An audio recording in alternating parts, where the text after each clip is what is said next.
buenas noches. Saludo con cariño al auditorio de Telefórmula, que en estos momentos se enlaza con los trabajos de esta emisión, quienes nos siguen a través, por supuesto, de la radio y las plataformas de Internet. Bueno, pues le comento que hace un momento platicaba con Omar Fayad, el presidente de la CONAGO, y nos habló, pues, a dónde se dirige, nos refirió a dónde se dirige ese organismo que ahora preside. Logramos algo muy importante, que es un ejercicio de rescate y de replanteamiento de lo que debe de ser un espacio muy importante de participación y de coordinación. No podemos jalar por separado, tenemos que hacer un gran esfuerzo. La seguridad pública lo mismo, porque la delincuencia no respeta. Pues parte de los temas, hablamos también de salud y de la distribución de los ingresos, todo el tema fiscal. Le comento que también conversamos hace un ratito con Ricardo Monreal, el coordinador de los senadores de Morena, y bueno, pues lo que está discutiendo en estos momentos el INE, que tiene que ver con aplazar, posponer algunos de los trabajos de la revocación de mandato, se va a judicializar. Esto me dijo. Lo que hoy decidan se va a judicializar. La Corte tendrá que resolver, pero la Corte ya emitió sus primeros acuerdos. ¿Cuáles son? No conceder suspensión provisional ni suspensión definitiva al acto reclamado. Bueno, y el INE sigue en la discusión. Le tendremos, por supuesto, el último reporte. Autoridades de Canadá detuvieron al general Eduardo León Trawitz, ex subdirector de seguridad de Pemex. Es acusado de los delitos de delincuencia organizada y robo de hidrocarburos. Más información, la última encuesta del año del Banco Central, especialistas del sector privado ubican un decrecimiento un bajón del crecimiento, lo bajan en 5.63 y la inflación lo ubican en 7.63. La Bolsa Mexicana suspendió la cotización de las acciones de Aeroméxico luego que cayeran 18%, acumulando su segunda jornada de pérdidas. En más información, anuncia la Asamblea Estudiantil del CIDE que suspende la toma de instalaciones en Aguascalientes, pero mantiene cerrada el campus de Santa Fe. Señala que cualquier diálogo con autoridades deberá realizarse de manera pública. La secretaria Cloutier se reunió con su homóloga canadiense para impulsar el tema, una postura conjunta sobre los autos eléctricos que, como usted sabe, han decidido nuestros vecinos y nos afecta a ambos. México pedirá visa a venezolanos ante el incremento de ciudadanos de ese país que llegan, por supuesto, a nuestro territorio y después intentan llegar a los Estados Unidos, igual que ocurrió con brasileños. Ahora lo haremos también con venezolanos. En más información, AMLO adelantó que para 2022 habrá aumento salarial para policías y servidores públicos. Vamos a ver de cuánto, si es acorde con la inflación.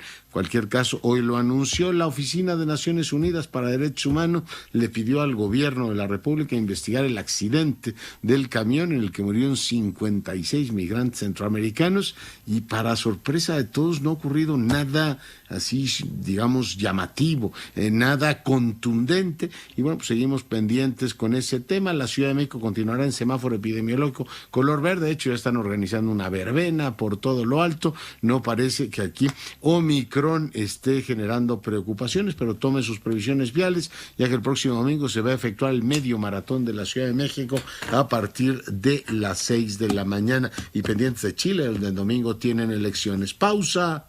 Regresamos. Seguimos con la información. Fíjese que he estado leyendo un libro fascinante, porque bueno, además de que es una reflexión sobre el México actual, es una reflexión hecha desde la frontera de este México, una nación transterritorial. Millones de mexicanos viven entre los dos países. Y bueno, Tonatiuh Guillén ha publicado este libro, México, Nación Transterritorial, y nos va demostrando cómo la nación tiene pues un referente, en este caso institucional, y el Estado, un referente territorial, pero al mismo tiempo también tiene un referente que ha cambiado mucho en estos tiempos y tenemos una efectivamente nación transterritorial.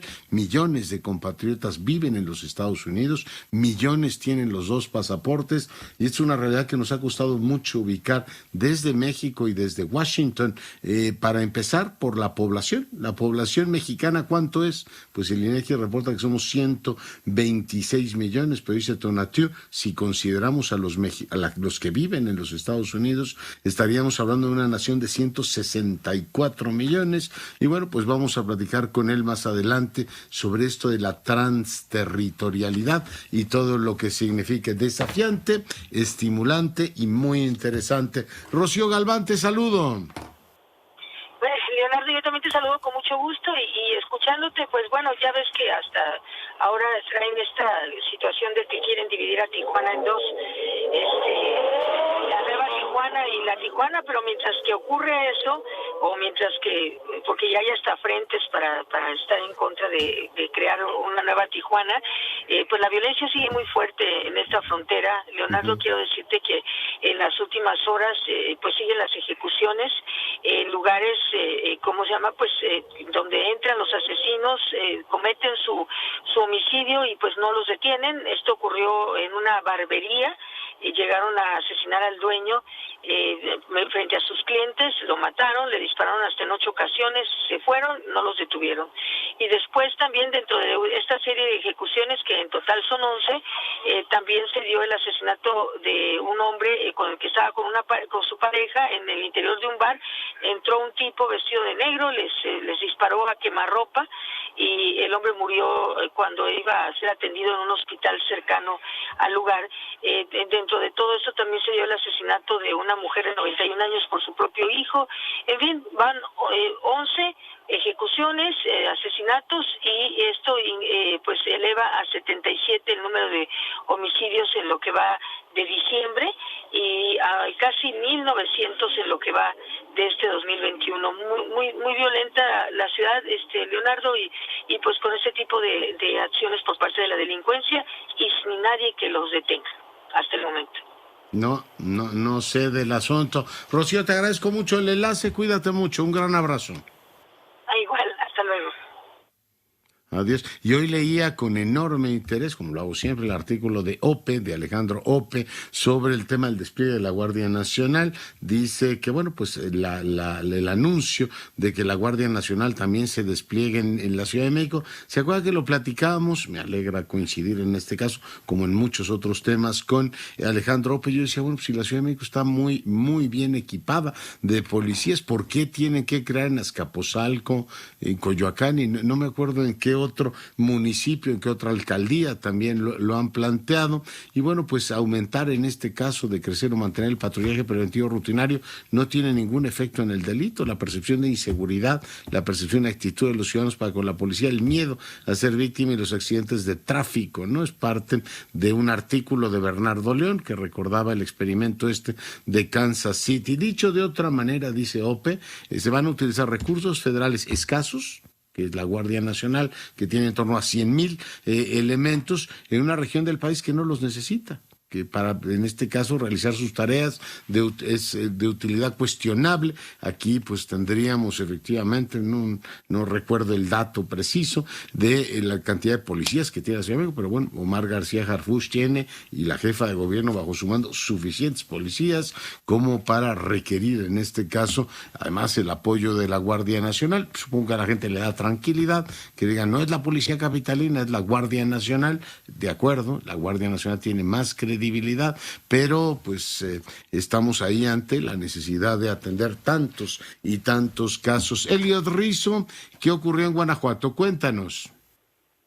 Leonardo, te informo que en León, Guanajuato en particular, 5 personas fueron agredidas a balazos cuando se encontraban en la zona comercial conocida como Central de Abastos, al sur del municipio de León. Estos hechos se registraron minutos después de las 9 de la mañana. Está por salir las nuevas estadísticas, y ahí sí hemos visto, como lo decía el reportero hace unos momentos, por ejemplo, más allá de este lamentable evento en León, pues sí había habido días que ya se notaba una disminución, o se nota una disminución en Guanajuato, con toda y su problemática, pero también lo estamos viendo en los 50 municipios del país, donde hay mayores número de homicidios, donde no solamente es el despliegue policial y las acciones de inteligencia, sino también una batería de acciones sociales, y ya vemos que esto paulatinamente empieza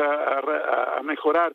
Evidentemente no es un tema de un día para otro, son ya parámetros ya muy arraigados en algunos lugares, pero la idea es no solamente construir para el corto plazo, sino también ir cambiando paulatinamente tendencias en algunas regiones del país. Ya. Oiga, hay un mapa delictivo muy preciso, además este gobierno, hay que reconocerlo, ha sido muy proactivo en informarnos, en darnos mapas, en darnos tablas. Sabemos muy bien el tema de los homicidios, del robo, las extorsiones, pero lo que empieza a hacer Vox Populi es que el cobro de pisos se está extendiendo en el país. ¿Hay algún indicador, alguna métrica? Supongo que lo discutieron con los gobernadores, porque también a ellos les toca atender este asunto. ¿Hay una métrica de cómo estamos en ese tema, subsecretario? Bueno, efectivamente la extorsión es un delito que tiene una enorme cifra negra. Es un delito que hay desconfianza para denunciar, y por otro lado es un delito complicado de acreditar en términos criminales y judiciales. Es un delito, Leonardo, que se debe leer a la inversa, es decir, si crece el número de carpetas de extorsión, no significa necesariamente que esto implica automáticamente que está creciendo. Significa que también la gente está empezando a ir al Ministerio Público a denunciar, porque el problema de la extorsión es que la gente lo dice, se queja, le duele, nos indigna, pero no se actúa legalmente. Entonces empieza a haber actuaciones, y nosotros, te quiero comentar que hay una acción importante también que se mencionó en este consejo.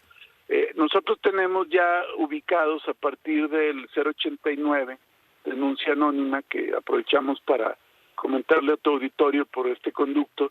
Es un sistema de denuncia donde pueden también notificar los números donde reciben algún mensaje o llamadas de extorsión, y se actúa en diferentes sentidos. Por un lado, bloquear el número o calificarlo como número extorsivo para que aparezca cuando una llamada entra a algún teléfono, pero también, como muchos de ellos mandan mensajes diciendo, pues deposita en tal o cual cuenta, y si no, ya tenemos identificada una serie de cuentas y ya empezaron a haber bloqueos de cuentas.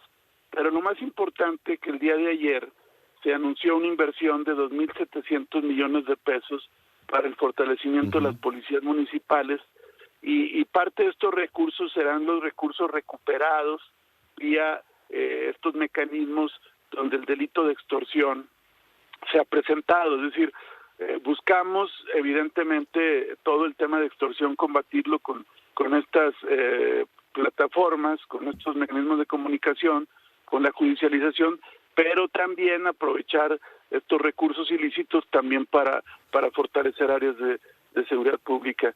Como tú recordarás, pues por ahí tenemos un tema que ha sido polémico, el tema del registro de telefonía celular.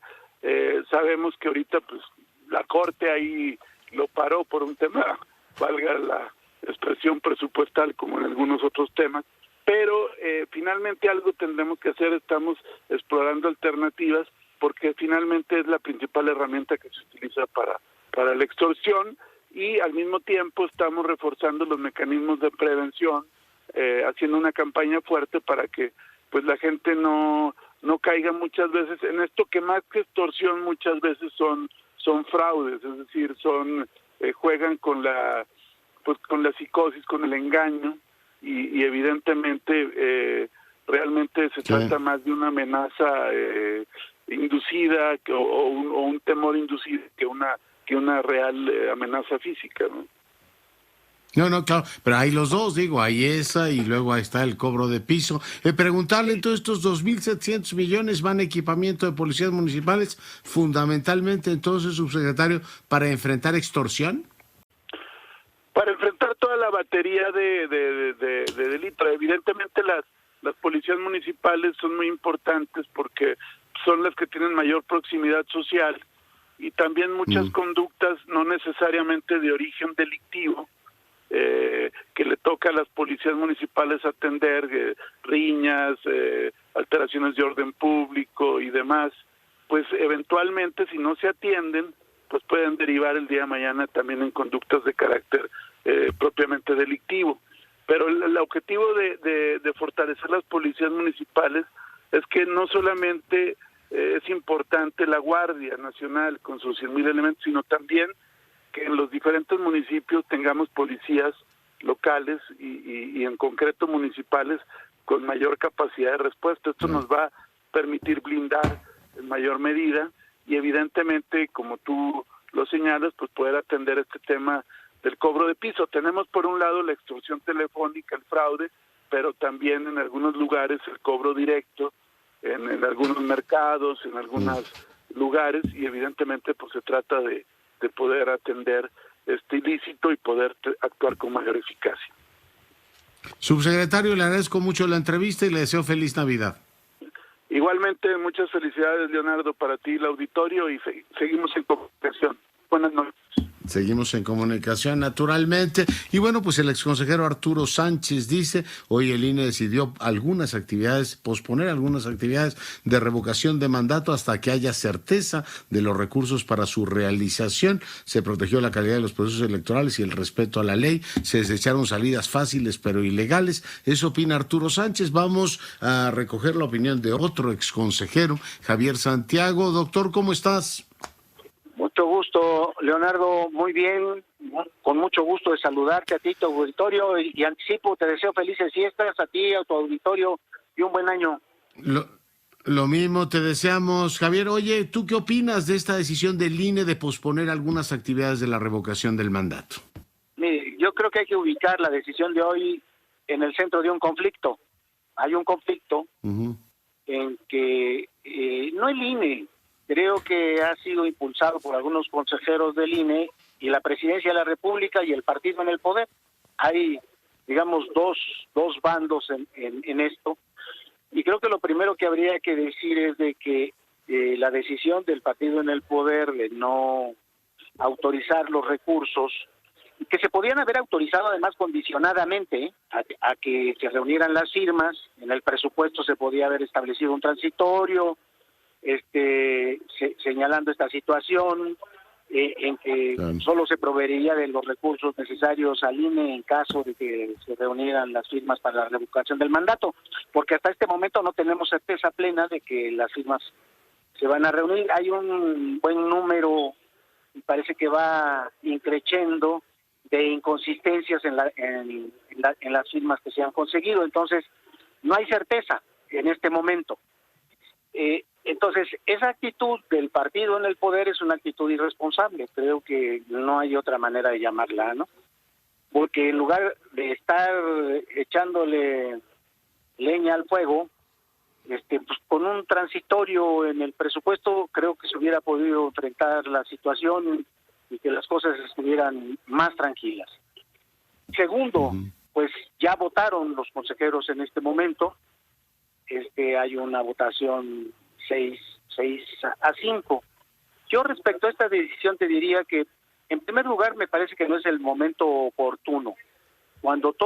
Tomar una decisión de suspender actividades cuando todavía ni siquiera se han verificado las firmas y no se sabe si se van a satisfacer el requisito establecido en la Constitución y en la ley para que se convoque a la revocación del mandato.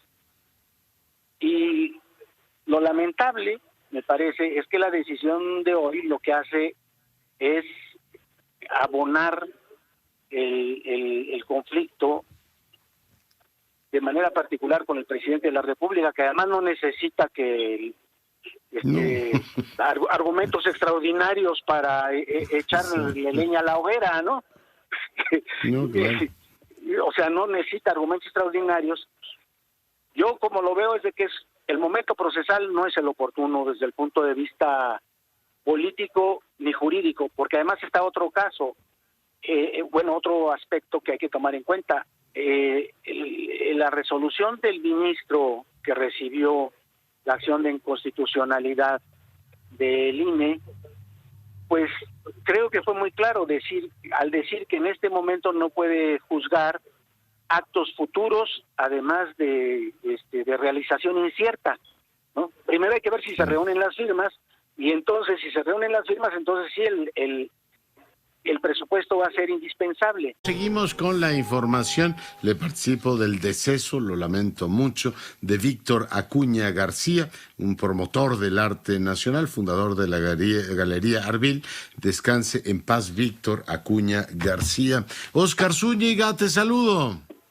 Gracias, Leonardo. ¿Qué tal? Muy buenas noches. Y con 6 votos a favor y 5 en contra se aprueba el proyecto para posponer la revocación de mandato hasta que haya certeza de que existan los recursos económicos para su realización. En la sesión, el consejero presidente del INE, Lorenzo Córdoba, señaló ante el Consejo General del organismo las razones del por qué se debe posponer, más no cancelar, y agregó que lo que se está buscando es dotar de certeza este ejercicio democrático, pero para poder realizarlo en todo el país se requiere contar con el dinero suficiente para poder hacerlo. Así lo dijo. Cancelando. Se están posponiendo algunas de las actividades previstas en los lineamientos, calendarios y programas aprobados por este Consejo General, en tanto la Suprema Corte de Justicia de la Nación resuelve el fondo de la controversia constitucional que el INE interpuesto, o bien las autoridades competentes fonden este instituto de los recursos necesarios, o bien instruyendo a este instituto que a partir de enero se haga un esfuerzo adicional para generar economías, este propio instituto destine las mismas a fondear la bolsa para llevar a cabo la revocación de mandato. Hasta entonces lo que se está planteando es posponer estas actividades. Que quede muy claro, no se trata de una suspensión del proceso o de una negativa a cumplir con las obligaciones constitucionales del INE. Se trata de un acuerdo que busca dotar de certeza plena este ejercicio inédito de participación ciudadana.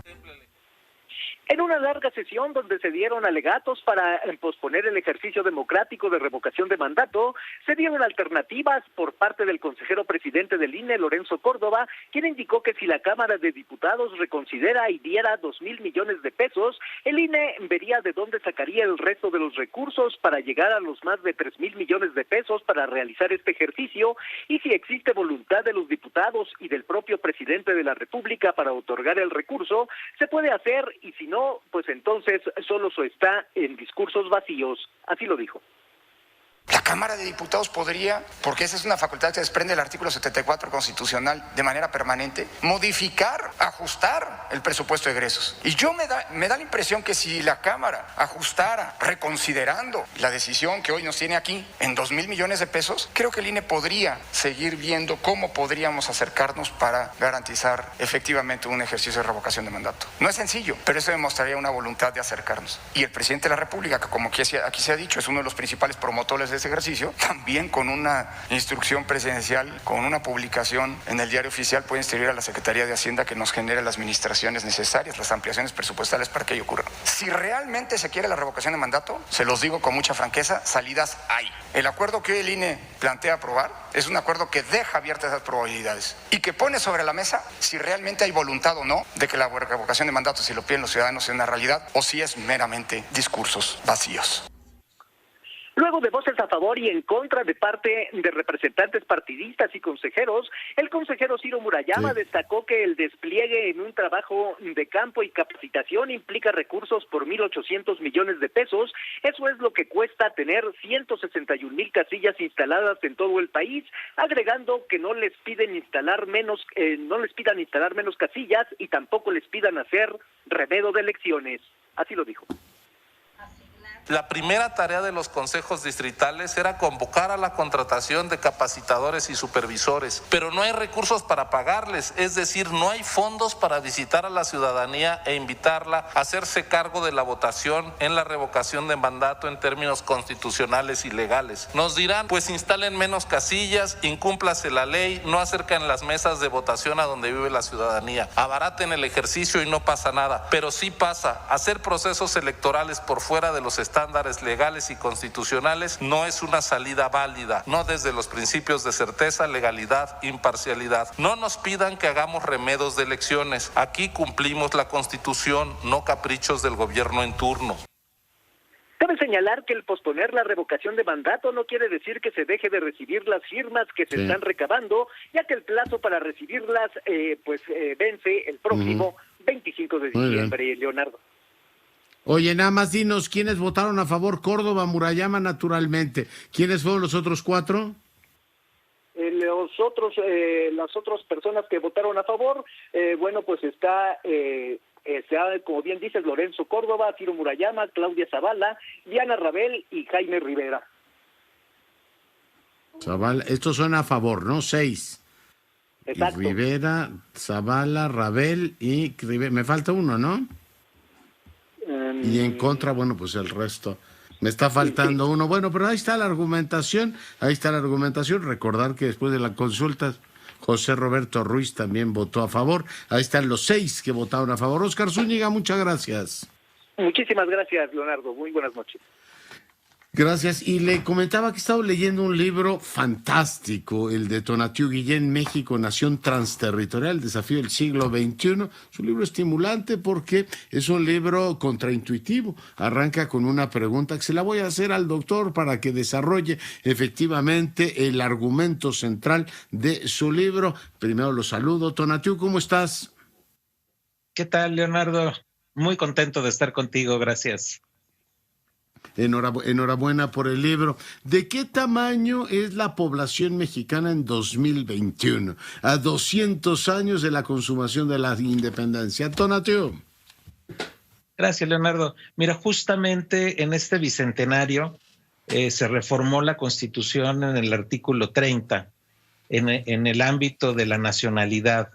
Y esta reforma es extraordinaria porque dimos un salto en el tamaño, en el reconocimiento de la población que la nación reconoce como mexicanos.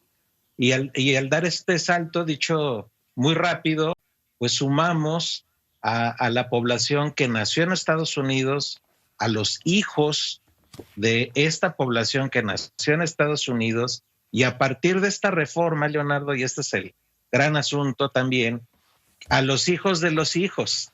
Esto es, la nación mexicana, a partir de estos nuevos principios, está integrada tanto por quienes estamos en el territorio como quienes han nacido fuera del territorio, hijos o hijas de madre o padre mexicanos, en las condiciones que te comento. Y el resultado, así de un día para otro, es que en mayo del 21 sumamos más de 12 millones y ya habíamos sumado otros tantos en el 97, de que actualmente son como 13.